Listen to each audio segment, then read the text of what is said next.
तो डट कर खड़े हुए हैं हमारे तीनों मार्केट एक्सपर्ट्स और अपने शो के आइडियाज़ आपके साथ जो लगातार शेयर किए हैं उसका एक इम्पैक्ट यहाँ पर आपको नजर आएगा। फिलहाल के लिए हम देख लेते हैं कि क्या एक्शन है।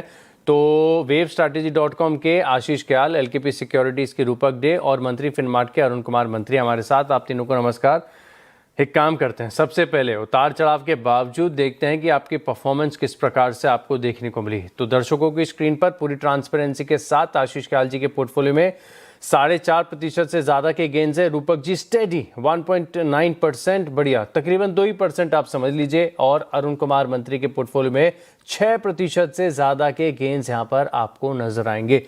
अब तक के मुकाबले के हिसाब से अरुण कुमार मंत्री आगे चल रहे हैं। पिछले हफ्ते भी इनका प्रदर्शन बहुत बढ़िया देखने को मिला था। लेकिन करिए सर, एक और ढूंढ के रखिए स्टॉक, तब तक के काम करता हूँ, स्टेडी पोर्टफोलियो की तरफ आगे बढ़ता हूँ, जिसमें तकरीबन 2% का मूव है हफ्ते की शुरुआत से लेकर अब तक। रूपक जी की मैं बात कर रहा हूँ, इनका पोर्टफोलियो आपकी स्क्रीन पर आएगा। देखते हैं कौन से स्टॉक्स हैं, क्या कोई ओपन पोजिशन है। बिल्कुल कम ट्रेडिंग के लिए जाने जाते हैं रूपक जी, अग्रेसिव ट्रेड्स नहीं लेते, जल्दी से इन जल्दी से आउट नहीं, धैर्य के साथ स्टॉक्स को अपने पोर्टफोलियो में शामिल करते हैं और फिर इन्हें पूरे हफ्ते राइड करते हैं। इटर्नल और जे&के बैंक 2 पोजीशंस आपकी ओपन है।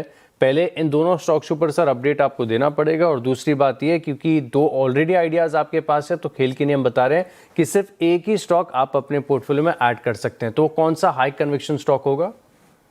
जी देखिए, जे&के और दूसरा स्टॉक भी मैं इटर्नल मैं होल्ड करना चाहूंगा। मुझे लगता है अपसाइड बाकी है और जे&के मेरा प्रॉफिट में चल रहा है। थोड़ा और ऊपर जाता है तो प्रॉफिट बांध लूंगा।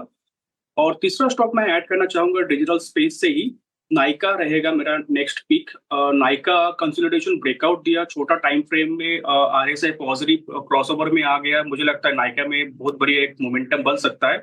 तो बाई की सलाह रहेगी अराउंड करंट मार्केट प्राइस पर टारगेट ऑफ 335, नीचे स्टॉप लॉस लगाऊंगा मैं 314 पे। 321 रुपये राउंड फिगर समझ लीजिए।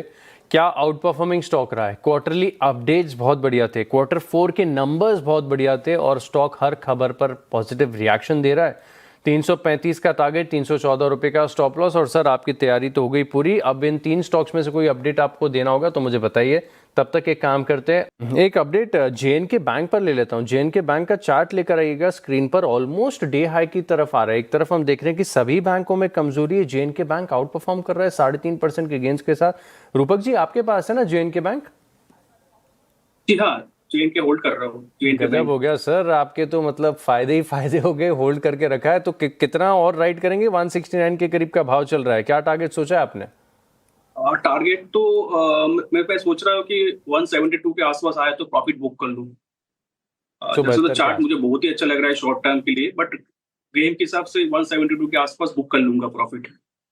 3-3.5% ऊपर बात करते करते थोड़ा सा और इंचअप कर रहा है तो फायदा हो रहा है रूपक जी को। बहुत शानदार। थोड़ी सी देर में जब हम अपडेटेड परफॉर्मेंस देखेंगे ना तो पूरी तरीके से टर्न अराउंड नजर आएगा। कहाँ आधे 1% के गेंस थे आपके पोर्टफोलियो में, अब सीधे 3-4% का एडिशन यहाँ पर देखने को मिलेगा। अच्छा, अब देखते हैं रूपक जी का पोर्टफोलियो, जिसमें इटर्नल ये 2% दे रहा है, जे&के बैंक 2.5% का कंट्रीब्यूशन और FSN ई कॉमर्स यानी नायका ये भी स्लाइटली ऊपर है। बहुत गजब का टर्न अराउंड इनके पोर्टफोलियो में एक्सपेक्टेड है, के करीबी है। फाइनल परफॉर्मेंस आपकी स्क्रीन पर रिपोर्ट कार्ड बता रहा है कि अभी के लिए रूपक जी बड़े मार्जिन से आगे चल रहे हैं कंफर्टेबली। शानदार स्टॉक पिकिंग, धैर्य के साथ ट्रेडिंग का बढ़िया नतीजा, 7.5% के गेंस है। अरुण कुमार मंत्री के पोर्टफोलियो में ऑलमोस्ट 4.7% और आशीष कयाल जी 4.77%। आशीष कयाल जी और अरुण कुमार मंत्री के पोर्टफोलियो में कांटे की टक्कर। आप तीनों मार्केट एक्सपर्ट्स को धन्यवाद और बेस्ट विशेस इस पूरे हफ्ते के लिए। और इसी के साथ इस शो में इतना ही। आप बने रहेंगे CNBC आवाज के